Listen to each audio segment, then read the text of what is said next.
Le bilan du président Mohamed Char Ghazouani est très désastreux en matière de droits de l'homme, de droit à l'expression, parce qu'il a édicté cette loi sur les symboles à travers laquelle la liberté d'expression a été confisquée et cette loi a opéré un retour en arrière à 180 degrés au régime autoritaire des années 70 et des années 80 et 90.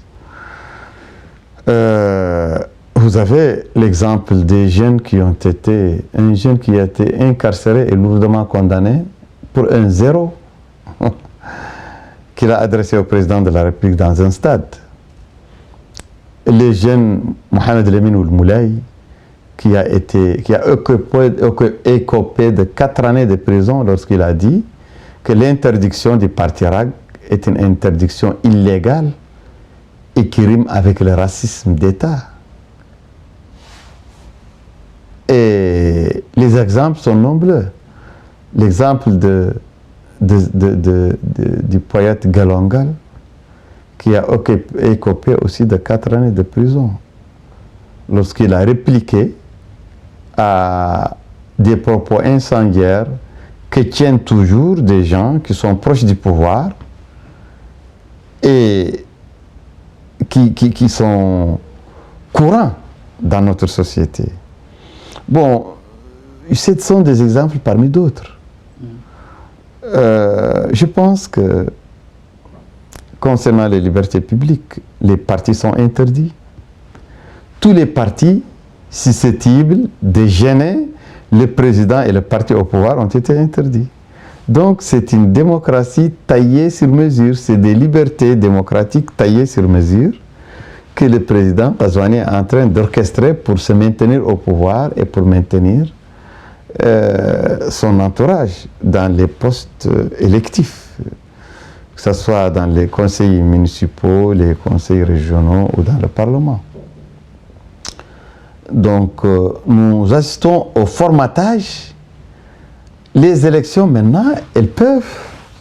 On connaît maintenant les résultats des élections. Si le président Ghazouani et son ministre de l'Intérieur aillent jusqu'au bout de leur plan qui vise à réunir les partis qui sont dociles ou les partis qui sont faibles, opposants mais faibles, et les partis dociles, ce qu'ils ont fait depuis quelques jours au ministère de l'Intérieur, et ils ont fait le barrage à tous les autres courants, grands courants, comme le courant du Parti RAG, le courant du FPC et le courant de jeunes activistes progressistes morts anticorruption qui sont réunis dans le parti Mauritanie en avant.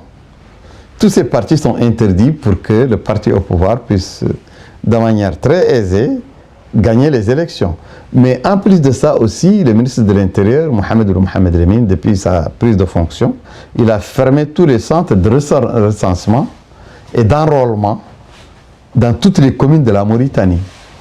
Il a laissé seulement les centres dans les chefs-lieux des départements.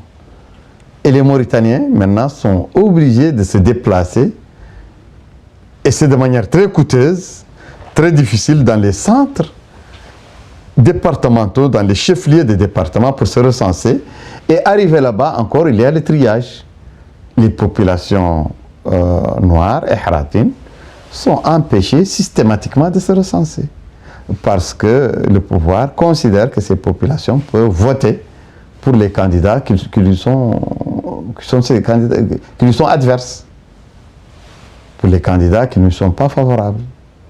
Et voilà, c'est à cette orchestration, ce formatage d'une majorité aux élections prochaines que nous assistons maintenant à travers ce qui se passe. Et ce qui est grave, c'est que tous les partis n'ont pas dénoncé ça, tous les partis reconnus.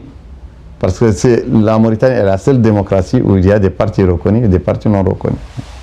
Et la reconnaissance de partis ou non, ça va de l'intérêt du pouvoir à reconnaître ce parti parce que c'est un parti faible ou parce que c'est un parti favorable. Et aussi les partis qui ne sont pas favorables au pouvoir ou qui sont forts, que le pouvoir ne peut pas maîtriser, sont systématiquement interdits. Donc c'est à cela que nous assistons maintenant en Mauritanie. Donc il y a de manière catastrophique, il y a la régression des libertés publiques et des libertés démocratiques.